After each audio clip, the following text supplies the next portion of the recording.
The howling winter wind cut through Winslow, Arizona like a knife through butter as Willow Morrison stumbled through knee-deep snow, her vision blurring and her limbs growing numb. December 1879 was proving to be the harshest winter the territory had seen in decades, and she was caught in its merciless grip. Willow's journey had begun with such hope. At 22, she had left behind the comforts of her family home in St. Louis to accept a teaching position in the growing frontier town of Winslow. The railroad had recently connected the settlement to the rest of the country, bringing new opportunities and new faces. Her stagecoach had been scheduled to arrive before the storm, but a broken wheel had delayed them, and when the blizzard hit, the driver had been forced to seek shelter in a rocky overhang several miles from town. "Keep moving," she whispered to herself, her breath forming crystals in the air. "Just keep moving." The other passengers had chosen to wait with the stage, but Willow, seeing lights in the distance, had convinced herself she could make it to town before nightfall. That had been hours ago, and now the darkness was absolute. The lantern she'd borrowed had long since died, and with it, her sense of direction. The lights that had beckoned her forward had either been extinguished by the storm or were merely figments of her desperate imagination. Her feet, no longer able to feel the ground beneath them, gave way, and she collapsed into the snow. The cold seeped through her wool coat and dress, a false warmth beginning to spread through her body. She knew enough about winter to recognize this as a dangerous sign. "No," she murmured, forcing herself to rise. "I will not die here." But her body betrayed her resolve, and she fell again, this time unable to stand. As consciousness began to slip away, she thought she heard the sound of hoofbeats cutting through the howling wind. A hallucination, surely one last cruel trick played by her fading mind. Then strong arms were lifting her, and she was being carried through the storm. "Stay with me, miss," a deep voice commanded. "Just hold on." Owen Yates had not planned to be out in the blizzard. The rancher had spent the day securing his livestock and property against the coming storm, intending to wait it out in his cabin. But as darkness fell, one of his horses, Bandit, a stubborn black gelding, had broken free from the corral.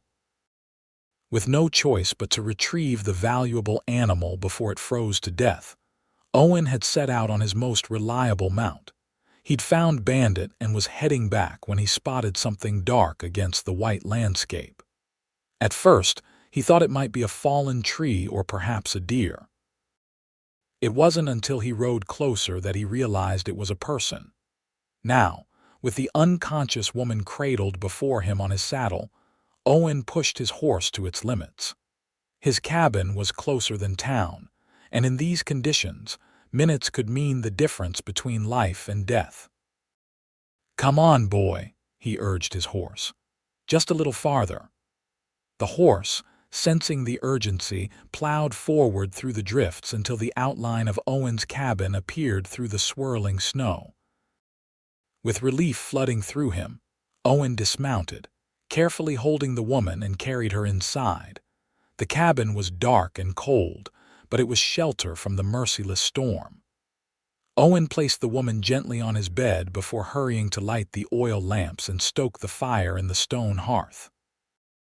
As warmth began to fill the small space, he turned his attention back to his unexpected guest. She was young, perhaps in her early 20s, with chestnut hair and delicate features now pale with cold. Her clothes were soaked through, and her hands and feet had taken on an alarming bluish tinge. "Frostbite," Owen muttered, recognizing the signs. He had seen it before during his time in the mountains, had watched men lose fingers and toes to the cold. He knew what needed to be done, though the propriety of it made him hesitate, but there was no time for hesitation. The woman's wet clothes would only draw more heat from her body, and the frostbite needed immediate attention. With practiced efficiency, Owen removed her boots and outer garments, wrapping her in every blanket he owned before turning his attention to her affected extremities. Her feet were the worst, the skin mottled with patches of white and blue. Gently, he began to massage them, knowing that too much heat too quickly would cause more damage.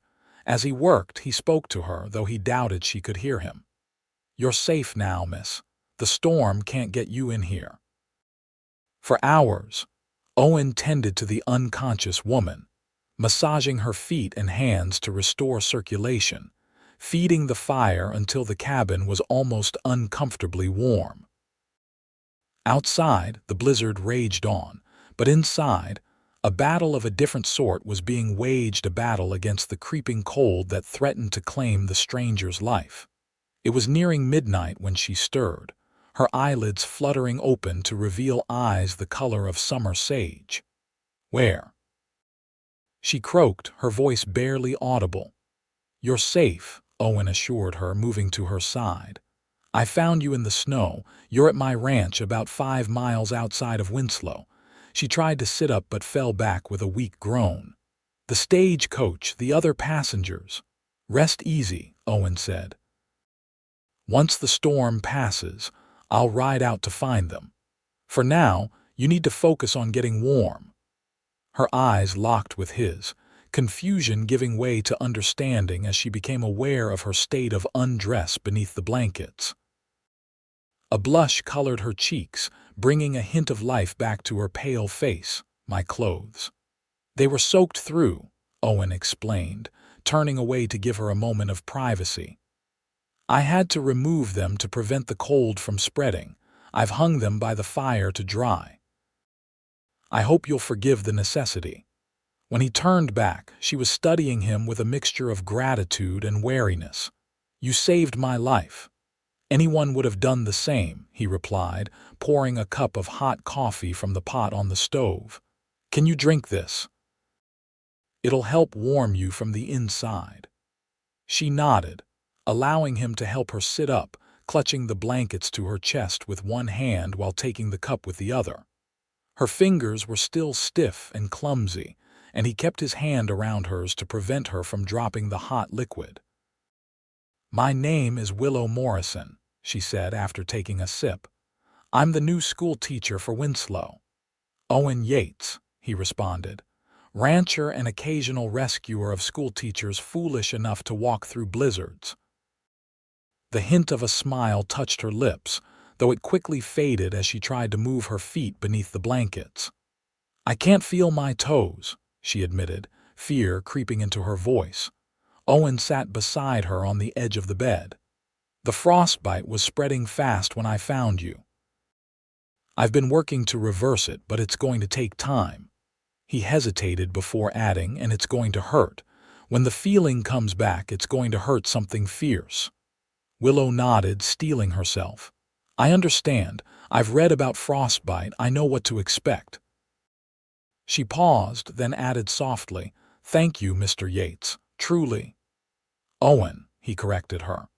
"After carrying you through a blizzard and seeing to your frostbitten feet, I reckon we can dispense with formalities." "Owen," she repeated, and something in the way she said his name made his heart quicken.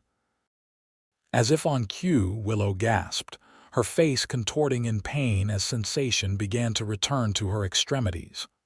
Owen took the coffee cup from her trembling hands and set it aside. "It's starting," he said grimly. "The warming.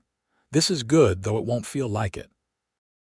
Tears sprang to Willow's eyes as the pain intensified. Without thinking, Owen took her hand, offering what comfort he could. "Tell me about St. Louis," he said, trying to distract her. "I've never been east of the Mississippi." Through gritted teeth, Willow began to speak of her home, of the bustling city with its riverboats and grand buildings. As she talked, Owen continued to monitor her condition, noting with relief that the color was returning to her skin, though the pain was clearly excruciating. The night stretched on, with Willow drifting in and out of consciousness as waves of pain assaulted her. Owen remained by her side, keeping the fire blazing, preparing hot compresses for her feet and speaking to her in low, soothing tones when the agony became too much to bear. By dawn, the worst had passed. The storm had abated somewhat, though the wind still howled around the cabin. Willow slept fitfully, exhausted by her ordeal.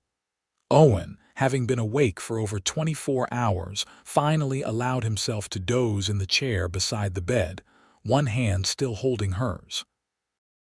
He woke to the sound of movement. Opening his eyes, he saw Willow attempting to stand, one of his flannel shirts draped over her otherwise bare form, reaching well past her knees. "What do you think you're doing?" he demanded, rushing to her side as she swayed unsteadily. "I need to use the—" She gestured vaguely, embarrassment coloring her cheeks. Understanding dawned on him. "Of course. Here, let me help you. The outhouse is buried in snow, but I have a chamber pot behind that screen." He supported her weight as she hobbled painfully across the room, her feet still swollen and tender. At the screen, he stepped back, allowing her privacy while remaining close enough to catch her if she fell.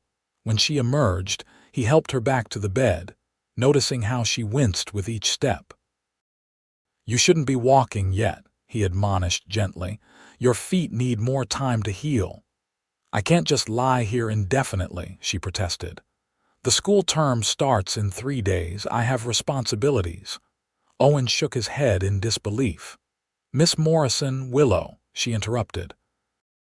"After tending to my frostbitten feet and lending me your shirt, I reckon we can dispense with formalities."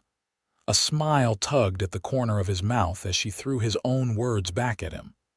"Willow," he conceded, "the school will have to wait. That storm has buried half the territory in snow, and your feet need time to heal. Unless you plan to teach from a stretcher," she sighed, acknowledging the truth in his words. "How long?" "A few days at least, maybe a week. Depends on how quickly you heal and how quickly the snow melts." He moved to the window, pulling back the curtain to reveal a world transformed into white. "We're not going anywhere for now." Willow's face fell. "The other passengers, the stage coach. I'll ride out to look for them as soon as it's safe," Owen promised. "But right now, the best thing for both of us is to stay put and stay warm." The day passed slowly, with Owen tending to Willow's injuries and preparing simple meals from his stores. He was a surprisingly competent cook for a bachelor rancher, explaining that years of living alone had necessitated learning or starving. "My mother would be horrified to see me like this," Willow remarked as Owen changed the dressings on her feet. "Unchaperoned in a stranger's cabin, wearing his shirt, unable to even stand on my own. I suspect she'd prefer you alive and scandalized to frozen in a snowdrift," Owen replied dryly. "Undoubtedly," Willow agreed with a small laugh, "though she did warn me about the dangers of the frontier. She said I'd regret leaving civilization behind." She looked around the cabin at the rough-hewn walls and simple furnishings. "I don't, though. Regret it, I mean. Even after nearly freezing to death, even then." Her eyes met his, earnest and bright. "There's something about the West. A sense of possibility, of becoming who you're meant to be without the weight of who you were supposed to be." Owen nodded, understanding perfectly. It was why he had come west himself, leaving behind the suffocating expectations of his family's shipping business in Boston to carve out a life on his own terms. "What about you?" Willow asked. "You don't sound like you were born out here." "Massachusetts," he admitted. "Boston, to be precise. I came west after the war, needed open sky after 4 years of blood and smoke." Willow's expression softened with compassion. "You fought for the Union." 12th Massachusetts Infantry," he confirmed. "Ended up at Gettysburg, among other places. Not something I care to revisit." She nodded, respecting his reticence. "My brother fought as well. He came home. Changed." "Most of us did," Owen said quietly. A comfortable silence fell between them as Owen finished tending to her feet and moved to the stove to prepare their evening meal. As the light outside the cabin windows faded into dusk, the wind picked up again, signaling another night of harsh weather. Over bowls of rabbit stew, they shared more of their respective histories. Willow spoke of her dreams of education, of bringing knowledge to children who might otherwise grow up without it. Owen described his struggles to establish his ranch, the lean years and hard work that had finally begun to pay off. "I have 50 head of cattle now," he told her. "Not much compared to some of the big outfits, but they're mine free and clear, and the land 200 acres, enough to build something worthwhile." "It sounds wonderful," Willow said sincerely, "to create something with your own hands to watch it grow." "It is," Owen agreed. "Though it can be lonely, especially in winter." Their eyes met across the table, an unspoken understanding passing between them. They were two solitary souls, each having chosen paths that set them apart from others, now thrown together by chance and circumstance. That night, as the temperature plummeted and the wind howled with renewed fury, Owen banked the fire high and prepared to sleep in his chair again. Willow, watching him arrange his meager bedding, spoke up. "This is ridiculous. Your bed is large enough for both of us, and you'll catch your death sleeping in that chair another night." Owen raised an eyebrow. "Miss Morrison, are you suggesting we share a bed? What would your mother say?" "She would say that practical matters sometimes trump propriety," Willow replied, though her cheeks colored slightly. "And I already told you to call me Willow." After a moment's hesitation, Owen nodded. "All right, but I'll stay above the covers and you keep the blankets. That way we both maintain some semblance of decorum." And so they passed the night, back to back on opposite sides of the bed, a careful distance maintained between them. Yet despite their precautions, Owen was acutely aware of Willow's presence, the gentle rhythm of her breathing eventually lulling him into a deep sleep. He woke before dawn to find that they had both shifted in the night. Willow was curled against his chest, her head tucked beneath his chin, while his arm had somehow found its way around her waist. For a moment, he remained still, savoring the warmth and the unfamiliar comfort of holding someone close. Then, remembering himself, he carefully disentangled from her and slipped from the bed. The storm had finally broken, leaving behind a pristine landscape of white. As the sun rose, Owen prepared to venture out to check on his livestock and, if possible, make his way to where Willow had said the stagecoach had stopped. "I'll be back before midday," he promised as he donned his heavy coat and gloves. "There's coffee on the stove and biscuits warming in the oven. Stay off your feet as much as possible." Willow, now dressed in her own clothes which had fully dried, nodded. "Be careful out there. The snow looks deep." "I've seen worse," he assured her, though in truth, the drifts piled against the cabin were among the highest he'd encountered in his years in Arizona. Navigating the snow-covered landscape proved challenging even for Owen's experienced mount. It took him nearly 2 hours to reach the rocky overhang where Willow had said the stagecoach had sought shelter. To his relief, he found not only the coach but its passengers and driver, all alive though cold and hungry. The driver had managed to keep a small fire going, and the sheltered location had protected them from the worst of the blizzard. "We thought Miss Morrison had frozen to death out there," the driver told Owen when he explained who he was looking for. "Tried to tell her it was madness to set out on foot, but she was determined." "She nearly did freeze," Owen replied grimly, "but she's recovering at my cabin now."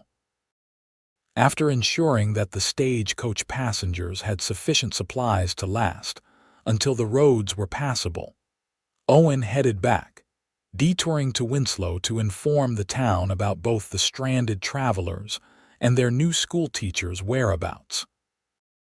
The town was still largely snowbound, with only a few hardy souls venturing out to clear paths between buildings. At the general store, which doubled as a post office and informal community center, Owen found several of the town's prominent citizens gathered around the stove. "Yates," Mayor Thompson greeted him. Surprised to see anyone making it through those drifts, Owen quickly explained the situation with the stagecoach and Willow. "Miss Morrison is staying at my ranch until her feet heal enough for her to travel.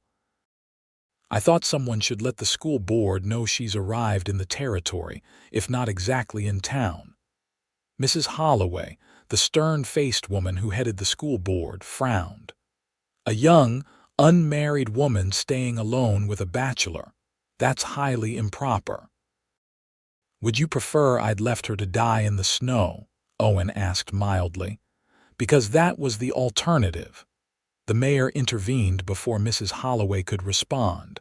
"Of course not. We're grateful you were able to save her, Yates, and we understand the circumstances are unusual." "I'll bring her to town as soon as she's able to travel," Owen promised. "In the meantime, I'm treating her with the utmost respect and propriety." This seemed to mollify Mrs. Holloway somewhat, though she still looked disapproving. The storekeeper, Mr. Fleming, began gathering supplies for Owen to take back to his cabin. "On the house," he insisted when Owen tried to pay. "Least we can do for the man who saved our new schoolteacher. Those children have been running wild since Miss Pemberton left to get married last spring." With his saddlebags full of provisions, Owen made his way back to the ranch, thoughts of Willow occupying his mind. He had known her for barely a day, yet she had already begun to take up residence in a corner of his heart he'd thought long since closed off. When he arrived back at the cabin, he found Willow seated by the window, a book in her lap. She looked up as he entered, her face lighting up in a way that made his pulse quicken. "You're back. I was beginning to worry." "The drift slowed me down," he explained, stomping the snow from his boots before shedding his outer layers. "But I found the stagecoach. Everyone's fine, just waiting for the roads to clear." Relief washed over Willow's face. "Thank goodness. And did you make it to town?" Owen nodded, unloading the provisions from his saddlebags. "Spoke to the mayor and the head of the school board. Mrs. Holloway is a bit scandalized by our arrangement, but the mayor seems to understand the necessity." Willow winced. "Mrs. Holloway, I've corresponded with her. She struck me as rather traditional in her views." "That's one way to put it," Owen agreed with a chuckle. "But don't worry. The rest of the town seems quite excited to finally have a teacher again. The storekeeper sent along some things for you, a new dress, some books, and other necessities." Willow's eyes widened in surprise. "That's incredibly kind." "That's Winslow," Owen said simply. "Small towns look after their own, and like it or not, you're one of their own now."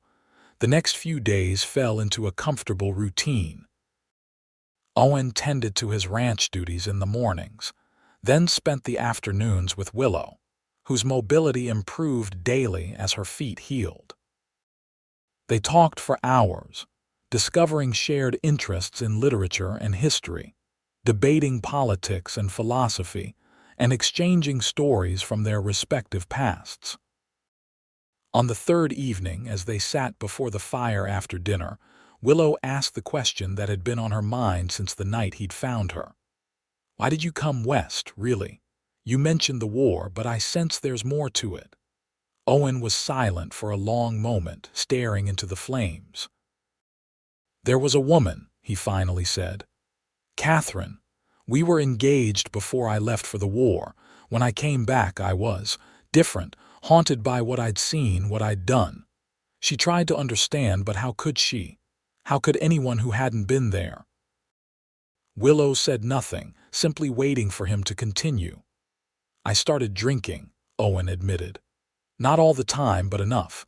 Enough that my family noticed, enough that Catherine's family noticed. One night I had a nightmare. Woke up screaming, lashing out. Nearly struck her before I realized where I was, who I was with. He swallowed hard. After that, her father forbade the marriage, said I was damaged goods. My own father agreed with him. That's terrible, Willow said softly. You needed help, not judgment. That's not how it was seen back then. Men were supposed to bear up, to carry on without complaint. Owen's jaw tightened. So I left, came west where no one knew me, where I could build something new on my own terms. And did it help? Being away from the memories, some, he acknowledged. The work helps physical labor, exhausting myself so I sleep without dreams. And the space. Out here, a man can breathe. Willow reached across the space between them to place her hand on his. Thank you for telling me. Their eyes met, and something shifted between them, a subtle change in the atmosphere that made the small cabin seem suddenly intimate in a way it hadn't before. Owen cleared his throat, gently withdrawing his hand. What about you? What brings a young woman from a good scent? Louis' family to a frontier town, Willow sighed, leaning back in her chair. Would you believe me if I said adventure? I might, Owen replied with a small smile. It's partly true, she admitted, but mostly, I needed to prove something to myself. That I could make my own way, that I didn't need to follow the path laid out for me, marriage to a suitable man, a house full of children, afternoons spent at tea parties discussing the latest fashions. You didn't want marriage and children? Owen asked, surprised. I didn't want marriage without love, Willow clarified. And I didn't want my entire worth to be defined by my husband's status or my ability to bear sons. I wanted to contribute something, to help shape young minds, to make a difference. Noble aspirations, Owen observed. Naive, perhaps, Willow said with a self-deprecating laugh. Especially considering I nearly died before even reaching my destination. Determined, Owen countered, and brave. Not everyone would have the courage to leave everything familiar behind and venture into the unknown. Their conversation continued late into the night, the barriers between them gradually falling away as they shared hopes, fears, and dreams they had rarely voiced aloud to anyone else. The next morning dawned clear and cold. Owen woke to find Willow already up, attempting to prepare breakfast at the stove, leaning heavily on a makeshift cane he had fashioned for her from a sturdy branch. You shouldn't be up, he admonished, though there was no real censure in his tone. I'm feeling much better, she insisted. And I can't let you wait on me hand and foot forever. I need to regain my strength. Owen had to admit she looked improved. Color had returned to her cheeks, and though she still moved gingerly, the pain seemed to have subsided significantly. The roads should be passable in another day or two, he remarked as they ate the slightly burned biscuits Willow had managed to produce. I can take you into town then, get you settled at the boarding house. Willow nodded, though a shadow passed across her face. Of course. I've imposed on your hospitality long enough. You haven't imposed, Owen said quickly. It's been nice having company, for me as well, Willow admitted, meeting his gaze. Despite the circumstances, these have been some of the most pleasant days I can remember. An unspoken tension hung in the air between them, filled with possibilities neither was quite ready to voice. Later that morning, while Owen was out checking on his cattle, a rider approached the cabin. Willow, alone inside, peered anxiously through the window until she recognized the uniform of a stagecoach driver. Limping to the door, she greeted the man, who introduced himself as Jim Harker, the driver of the stagecoach she had abandoned in the storm. We made it to town yesterday, he explained after inquiring about her health. Thought you might want your trunk and belongings. Mr. Yates mentioned you were staying here until you were well enough to travel. With his help, Willow's trunk was brought inside, allowing her access to her clothes and personal items for the first time since the night of the storm. She thanked him profusely, inviting him in for coffee, but he declined. "Got to get back before dark," he explained. Storms passed, but the days are short this time of year. After he left, Willow opened her trunk with a sense of relief. Inside were her clothes, books, and teaching materials, along with the small keepsakes she had brought to remind her of home. She changed into one of her own dresses, a simple blue wool that felt luxurious after days in borrowed clothes.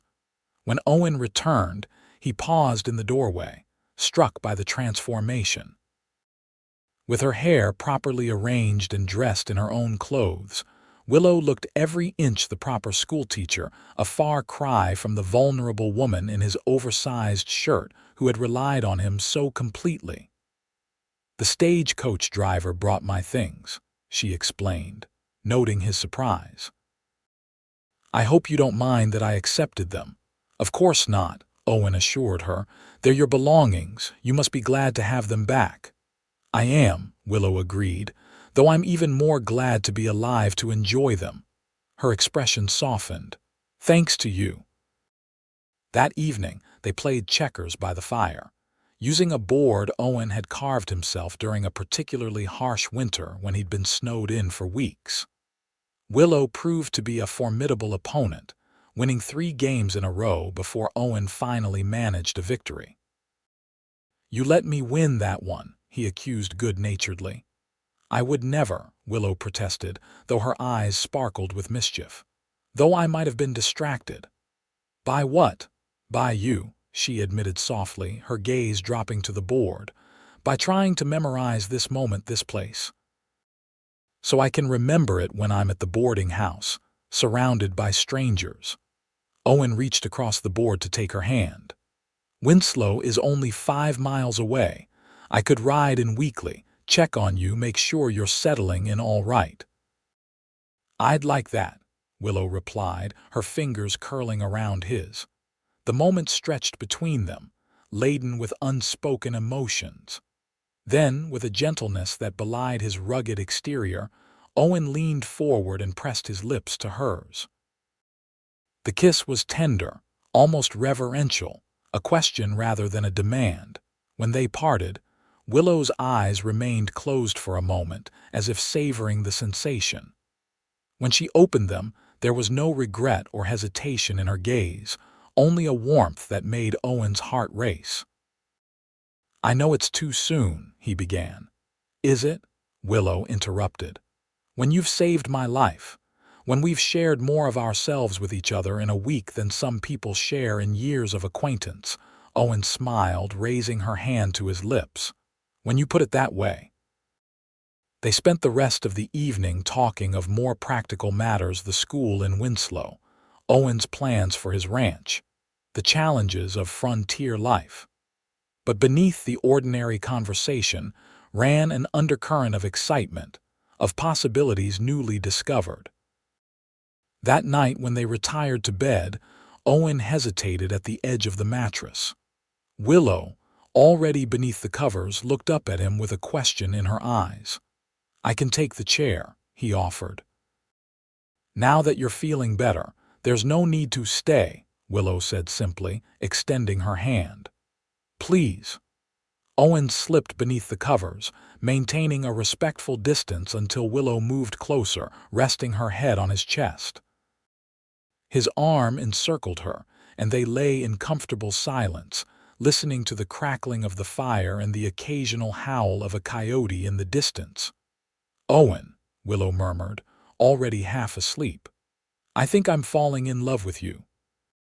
His heart swelled at her words, and he pressed a kiss to the top of her head. "I think I've already fallen," he confessed. The next day brought clear skies and rising temperatures, causing the snow to begin melting in earnest. Owen announced that the road to town would likely be passable by the following morning. "We can leave after breakfast," he told Willow as they shared coffee by the window. Get you settled at the boarding house before nightfall. Willow nodded, though her expression was troubled. And then what? Then you start teaching and I go back to ranching, Owen said, attempting a lightness he didn't feel.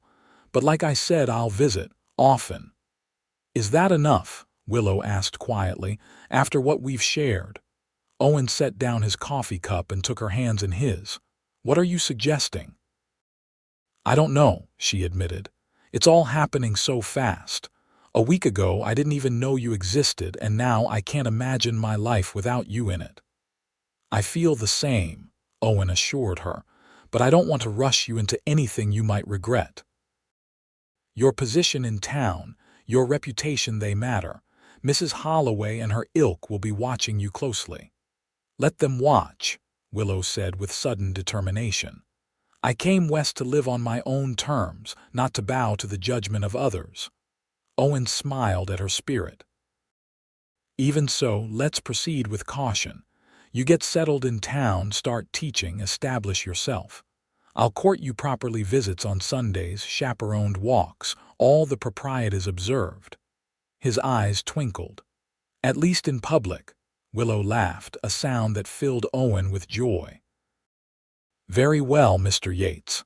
I accept your terms. That evening, as they packed Willow's belongings in preparation for the journey to town, a comfortable domesticity settled over them. They moved around each other with the ease of long acquaintance, anticipating needs, sharing small touches and glances that spoke volumes. After dinner, Owen presented Willow with a small wooden box he had carved during her afternoon rest. A memento, he explained as she opened it to reveal a delicate wooden rose. To remember our time here. Tears welled in Willow's eyes. It's beautiful, thank you. Their last night in the cabin was bittersweet, filled with whispered promises and gentle caresses. Though passion simmered between them, they both recognized the wisdom in waiting, in building their relationship on the solid foundation they had begun rather than rushing ahead. Morning came all too soon, and with it, the reality of their imminent separation. Owen loaded Willow's trunk onto his wagon, helped her up onto the seat, and with a final glance at the cabin that had been their sanctuary, set off for Winslow. The journey was slow but uneventful, the melting snow making the roads muddy but passable. As they approached the outskirts of town, Willow straightened her posture and adjusted her bonnet, preparing to assume the role of respectable schoolteacher. Ready? Owen asked, sensing her tension. As I'll ever be, she replied with a brave smile. The town of Winslow was small but growing, its main street lined with wooden buildings in various states of construction and repair. The newly completed railroad depot stood at one end, while the church and schoolhouse anchored the other. In between were the essential businesses of frontier life: general store, blacksmith, saloon, boarding house, and the beginnings of more specialized establishments that signaled the town's aspirations. Their arrival caused a stir, with curious faces appearing in windows and doorways as Owen guided the wagon down the muddy main street. By the time they reached the boarding house, a small crowd had gathered, eager to catch a glimpse of the new schoolteacher whose dramatic arrival had already become part of local lore. Mrs. Peabody, the boarding house proprietor, bustled out to greet them, her ample frame and rosy cheeks giving her the appearance of a frontier mother hen. Miss Morrison, what a relief to finally meet you.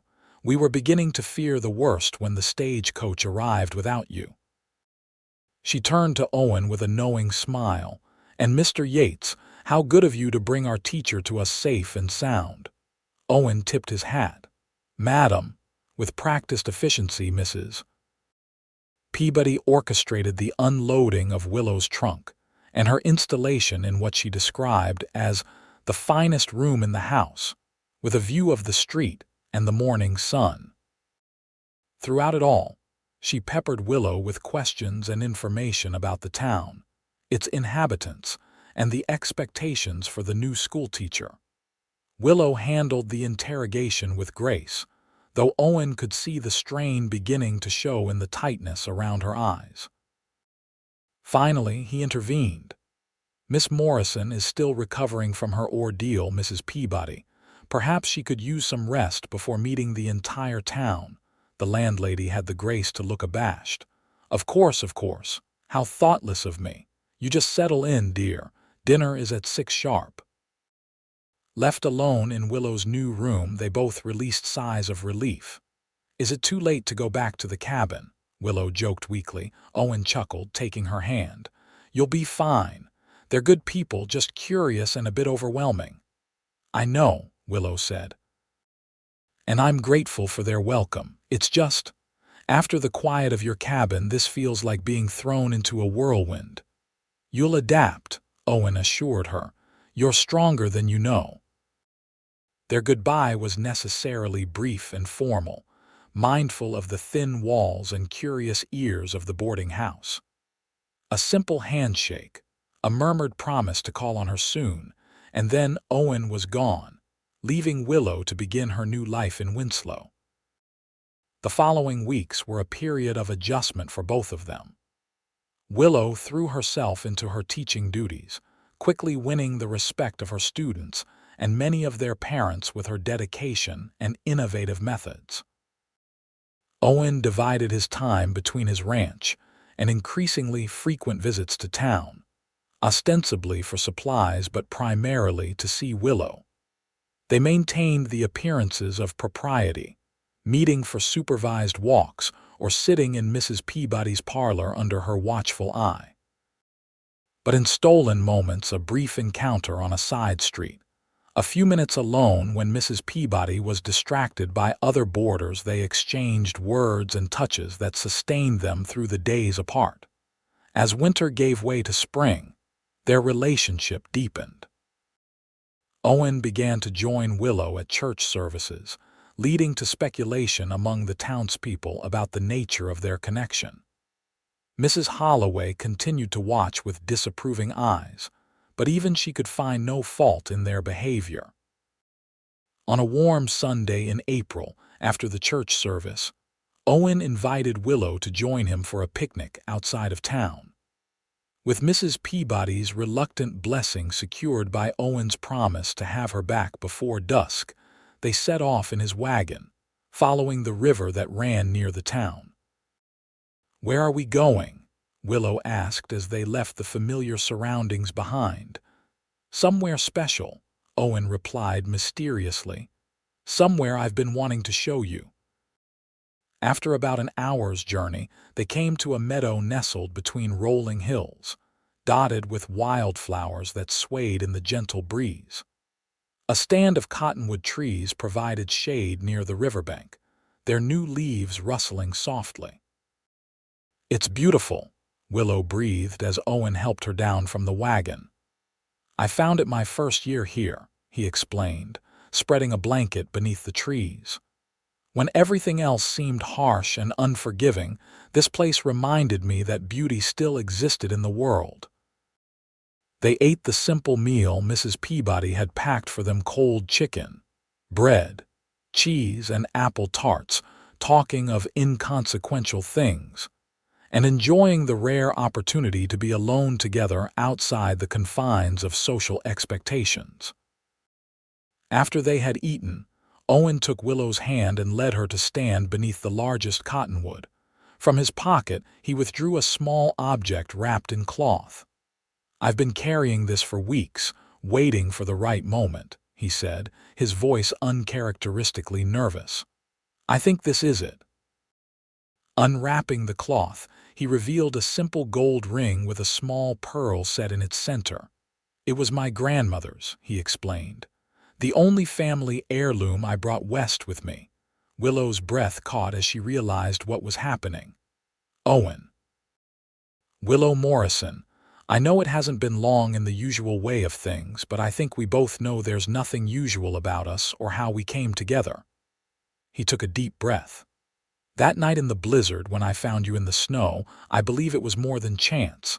I believe it was fate." Tears welled in Willow's eyes as Owen dropped to one knee before her. "I love you, Willow. I love your strength, your kindness, your determination. I love the way you challenge me and comfort me. I love the future I can see with you by my side." He held up the ring. "Will you marry me?" "Yes," Willow whispered, then louder. "Yes, Owen Yates, I will marry you." With hands that trembled slightly, Owen slipped the ring onto her finger. It fit perfectly, as if it had been made for her. Rising to his feet, he pulled her into his arms, sealing their engagement with a kiss that held all the promise of their shared future. Their return to town was marked by a happiness that could not be contained. Mrs. Peabody took one look at them and immediately noticed the ring on Willow's finger. "Well, it's about time," she declared, beaming. "I've been watching you two dance around each other for months." News of their engagement spread through Winslow with typical small-town speed. By morning, everyone knew and opinions were divided. Most were pleased a local rancher marrying the schoolteacher seemed a fitting match, and both were well respected in the community. But Mrs. Holloway and a few like-minded individuals expressed concern about Willow's ability to fulfill her teaching contract if she were to become a rancher's wife. The matter came to a head at the next school board meeting, where Willow was summoned to discuss her changing circumstances. "We hired you with the understanding that you would be fully dedicated to your position," Mrs. Holloway stated. "Marriage, particularly to a man whose ranch is 5 miles from town, would necessarily divide your attention." "With respect, Mrs. Holloway," Willow responded calmly, "my dedication to my students remains absolute. Mr. Yates and I have discussed this at length. We plan to wait until the end of the school year to marry, and I intend to fulfill my contract." "And after that?" another board member asked. "After that we will reassess," Willow said diplomatically. "Mr. Yates is considering building a house closer to town, which would make it possible for me to continue teaching. But regardless, I believe I have proven my commitment to education in Winslow." The mayor, who sat on the school board by virtue of his office, cleared his throat. "Miss Morrison has indeed been an asset to our community. The children's progress under her guidance has been remarkable." He gave Mrs. Holloway a pointed look. "And I believe we should trust her to balance her personal and professional responsibilities appropriately." In the end, the board voted to allow Willow to complete the current school year, with the question of her continued employment to be revisited after her marriage. It wasn't a complete victory, but it was enough for now. The weeks leading up to the end of the school year flew by in a whirl of planning and preparation. Owen, true to his word, began construction on a new house halfway between his ranch and town, employing several local men for the project. Willow continued teaching while also preparing for her new role as a rancher's wife, learning from Mrs. Peabody and other experienced women in town about the practical aspects of frontier homemaking. Their wedding was set for the last Saturday in June, after the final day of school. The entire town was invited to witness the ceremony at the church, followed by a celebration that promised to be the social event of the season. As the day approached, Willow found herself reflecting on the extraordinary journey that had brought her to this point. Standing in her room at the boarding house, trying on the wedding dress that several of the town's women had helped her create, she thought of that fateful night in the blizzard and how close she had come to a very different fate. The dress was simpler than what she might have worn in St. Louis ivory satin with modest lace trim, tailored to her slender frame, but it felt perfect for the woman she had become here in the West. A knock at her door interrupted her reverie. Mrs. Peabody entered, carrying a letter. "This just arrived for you, dear. Special delivery from St. Louis." Willow accepted the letter, recognizing her mother's handwriting. She had written home immediately after accepting Owen's proposal, but the reply had been long in coming. With trepidation, she broke the seal and began to read. To her immense relief, the letter contained not condemnation but congratulations. Her parents, while expressing surprise at the speed of the courtship, trusted her judgment and gave their blessing to the match. They regretted that they could not attend the wedding due to her father's health, but they enclosed a generous gift and invited the newlyweds to visit when circumstances permitted. "Good news?" Mrs. Peabody asked, noting Willow's smile. "The best," Willow confirmed. "My parents approve of the marriage." "As they should," the landlady said firmly. "That young man of yours is 1 in 1,000. I've known him since he first came to these parts, and I've never seen him as happy as he is with you." The night before the wedding, tradition dictated that the bride and groom should not see each other. Owen, having spent the day finalizing preparations at the new house, came to the boarding house to say good night. "Tomorrow," he murmured, holding her hands in the relative privacy of Mrs.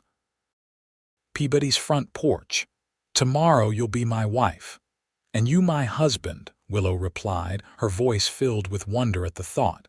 "It seems almost unreal, doesn't it? That night in the blizzard feels both like yesterday and a lifetime ago." "I thank God every day for guiding me to you," Owen said seriously. "Even if it meant nearly losing my best horse in the process." Willow laughed. "Bandit, I still owe him my gratitude for leading you out into the storm." With a final, lingering kiss that made Mrs. Peabody clear her throat loudly from inside the house, they parted until the ceremony. The wedding day dawned clear and bright, as if the heavens themselves were blessing the union. The church was filled to capacity, with even Mrs. Holloway in attendance, her usual stern expression softened for the occasion. Willow, walking down the aisle alone in the absence of her father, felt a momentary pang of sadness that her parents couldn't witness this day.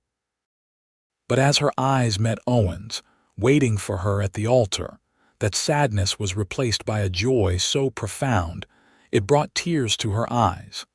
The ceremony was simple but deeply meaningful. They exchanged vows they had written themselves, speaking of love, partnership, and the journey they had begun that winter night and would continue for the rest of their lives. "I, Owen James Yates, take you, Willow Elizabeth Morrison, to be my lawfully wedded wife." Owen's voice rang out clear and strong in the hushed church. "I promise to love and cherish you, to protect and support you, to stand by your side in joy and in sorrow, in plenty and in want, in sickness and in health, as long as we both shall live." Willow's voice trembled slightly as she repeated similar vows, her eyes never leaving his. When the minister pronounced them husband and wife, Owen's kiss was both tender and passionate, a promise of the life they would build together. The celebration that followed was everything a frontier wedding should be: abundant food, lively music, dancing that continued well into the night.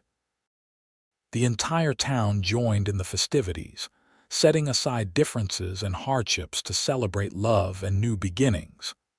As the sun began to set, casting a golden glow over the gathering, Owen led Willow to their waiting wagon, now decorated with ribbons and flowers by well-meaning friends. They would spend their first night as husband and wife in their new home, though it was not yet fully furnished. Mid cheers and well wishes, they departed, leaving the town behind for the privacy of their homestead. The house, though still lacking some finishing touches, was a testament to Owen's skill and determination: 2 stories of solid construction, with large windows to catch the light and views of both the ranch and, in the distance, the town of Winslow. "Welcome home, Mrs. Yates," Owen said as he carried Willow across the threshold in accordance with tradition. "It's perfect," she whispered, taking in the main room with its stone fireplace and the simple but beautiful furniture Owen had either made or commissioned.